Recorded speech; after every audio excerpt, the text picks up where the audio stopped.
Chrono Cross is a game with amazing music, an impressive character roster, and plentiful other aspects you've probably heard me speak about if you're familiar with either this YouTube channel or my Twitch stream where I speedrun the game. The battle mechanics and system in this game are fantastic and original. And as great as it is casually once you start to get the hang of it, it's even better and actually one of the main draws to speedrunning the game. What's up guys, it's Handy. Figured it's about time to use what I know about speedrunning Chrono Cross and try to explain a common question casual players and new runners have about it. How the hell does turn order work in this game?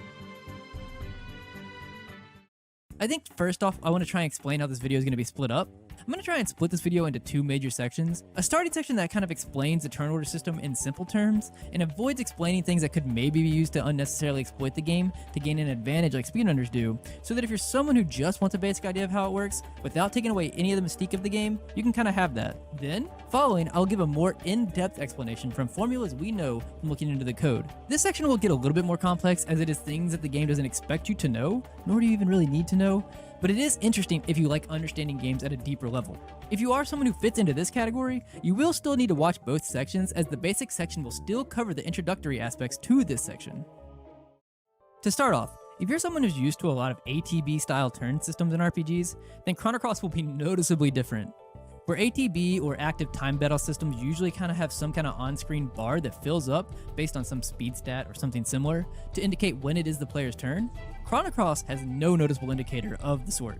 This is because Chrono Cross uses a unique AP system to mesh well with the type of game that Chrono Cross is.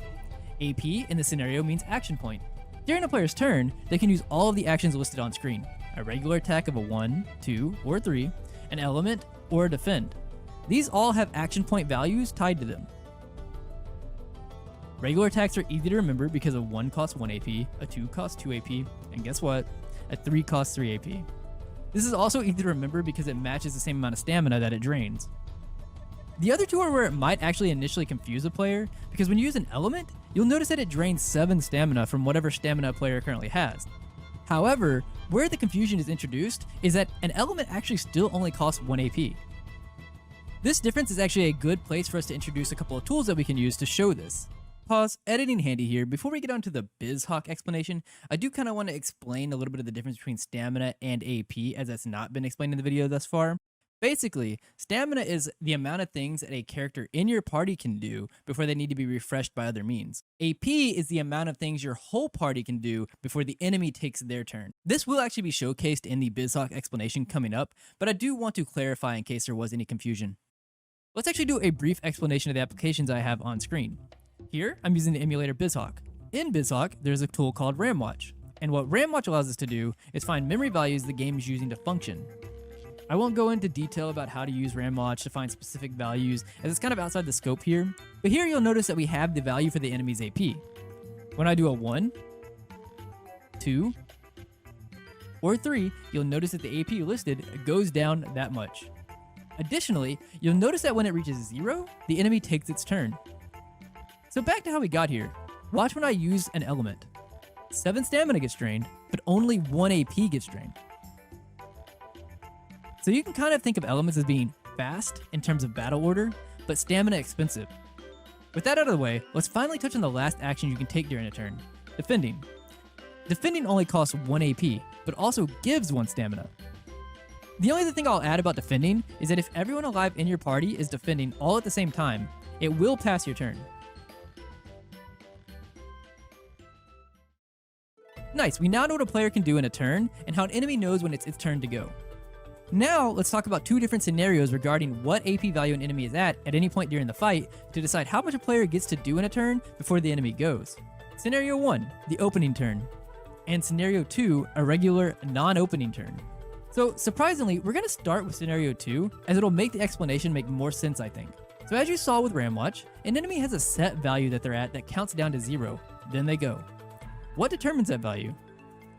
Well, it is actually preset in the game. You can kind of think of it as a speed stat, or how fast an enemy goes and gets to take its turn. For some bosses, like Lynx, the value is set to 8, which is kind of normal speed, but some bosses have 6, like Miguel, Fire Dragon, or Garai. These enemies are also dangerous, partly for that reason. But yeah, on any given non-opening turn, the enemy will always have that amount of AP as a minimum value. However, they can have a little bit above that as well. For example, Marcia will never roll under 7 for any regular turn, but she can technically roll like an 8, 9, or 10. we will get into more detail on that later in the advanced part of the video. And now for scenario 1, the opening turn. So we just established the rule that on any given turn, an enemy could never roll underneath a certain base AP value pre-given in the game. However, the opening turn of a fight is the only turn that this rule can be broken. The enemy can actually roll as low as 0 if they are a non-boss, or 1 if they are a boss. It is completely random on the opening turn. Then, when they take their first turn, it will revert to the rules listed in scenario 2. And for the basics, that's about it. You can use this in a casual playthrough and feel that you at least understand why an enemy is going when it is, without really feeling like you have an unfair advantage as you still don't know all of the enemy's listed APs, except for the few listed in the examples or those that you happen to look up. If that is as much knowledge on the situation as you want, then I would stop the video now, as the next section we're about to go into will explain a bit more nuance to the turn's order, AP, and a speedrunning technique that we use called stamina pushing or attack buffering. And now on to the advanced section. Let's add a bit more complexity to how the game determines base AP. Remember, this is the minimum value that an enemy will roll on any given regular turn. So for Marcy, we showed that our base AP was 7. For this explanation going forward, let's rename that term to listed AP, as base AP will take on a different meaning once the fight starts. We know that Marcy's listed AP is 7. When a fight starts, the game actually rolls this formula. Let's break down that formula. First, base AP. Base AP will be the value that we're thinking about as minimum value per turn in battle. Here, we're actually checking if that value will actually be slightly higher than what it could be normally. We are taking that listed AP, the preset one, so in this case of Marcy, 7, and adding a random number from 0 to 7 divided by 4 onto it. So because 7 divided by 4 is 1.75, it actually gets truncated, meaning that anything past the decimal point gets deleted and it becomes 1. So technically, even though they're not the same thing, if truncation is for some reason confusing you, you can also think of it as rounding down. So the formula rolled for Marcy when the fight starts is base AP equals 7 plus random between 0 and 1, meaning that the base AP for Marcy could actually be 7 or 8, because we have 7 plus, then it chooses between 0 or 1. Remember, this formula is not checking to see what her AP is on any specific turn. It is actually trying to find out what the minimum value she will never roll under is. So if Marcy did roll an 8 there, then on any regular given turn, she could actually have her minimum value consistently through the whole fight be 8 instead of 7, like it's listed. The takeaway here is that enemies can actually roll a base AP slightly higher than their listed AP. With that explanation in mind, we can actually talk about the following formulas for the rules we listed in the basics section. After the initial base AP rule that we just explained is done at the start of the fight, that base AP value will be used in the formula rule for the AP on any given turn. This is because, as we mentioned prior, the base AP is always the minimum value, not the maximum. The maximum per turn is rolled every turn with the formula as shown here. The maximum per turn is rolled every turn with the formula AP is equal to base AP, which we just learned about, plus random between 0 and the floor value between base AP divided by 4. We will once again break this formula down. AP is the current turn's amount of actions a player can use before the enemy goes. It is determined by taking the base AP value rolled at the start of the fight and adding a random value between 0 and the base AP divided by 4. So for Marcy again, let's first assume that she rolled no extra on the base AP from her listed AP of 7. The formula would read as AP equals 7 plus random between 0 and 7 divided by 4, or AP equals 7 plus random between 0 and 1. Meaning every turn after she goes, she rolls again to see what her AP will be for that turn between 7 or 8. Now let's assume that she did get the plus 1 to go to 8 AP as her base AP roll from the starting formula. Now, the AP formula for any given turn would change to AP is equal to 8 plus random between 0, 8 divided by 4, or AP is equal to 8 plus random between 0 and 2. What you might notice here is that if Marcy rolls an 8 for her base AP at the start of the fight, she can now actually get a plus 2 extra on any given turn. Also, something you can now find out during the fight is that if Marcy on any given turn ever hits 10 AP, then you know mathematically that her base AP has to be 8, because that is the only way that the AP formula on a turn could ever hit 10. We now know how all the formulas for how turns are determined work. So, next I'll explain a speedrunning mechanic that capitalizes on all of this knowledge. This, once again, is a good stopping point if you're just someone who likes to have deep knowledge on the game, but doesn't really care to exploit it to a degree. The speedrunning technique I will explain in this video is called stamina pushing, or attack buffering. Either or, as both will be recognized by a speedrunner of Chrono Cross. The first bit of knowledge we can exploit here as a key aspect of the technique is that no matter what you do when an enemy is at 1 AP, they will always go to 0 next, never negative. What this means is that there is no punishment for swinging harder if you know that an enemy is about to go anyways.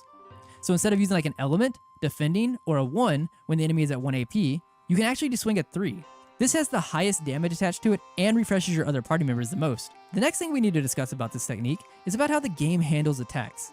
Chrono Cross actually buffers moves in batches of 2 when you queue several together. When you queue a series of attacks such as a 1-1-2-3 altogether, the game actually interprets it as a 1-1 then 2-3, where the then is a gap that an enemy can go in. So if you queued up a 1-1-2-3 and an enemy has a current AP of 1 or 2, then they'll go after the 1-1. Or if they're at an AP value of 3 through 8, then they won't go till after the 2-3. The 2 individual buffered batches of attacks cannot be interrupted. These buffered attacks are what we call stamina pushing. Side note, editor handy here, I should have explained that when you're actually doing these series of attacks, what you will notice on the side of the attack menu is there are bars that are either colored gray or red. Let's explain what those colors mean. So when you throw in an attack, you'll see that it's red for like a brief window and then it goes gray.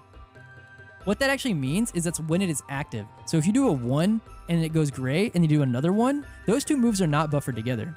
But if you do a 1 and it's red and you still do another 1, those two 1s are buffered together and cannot be interrupted. But remember, even if you do 1-1-1 while they're all red, you can only buffer in batches of 2.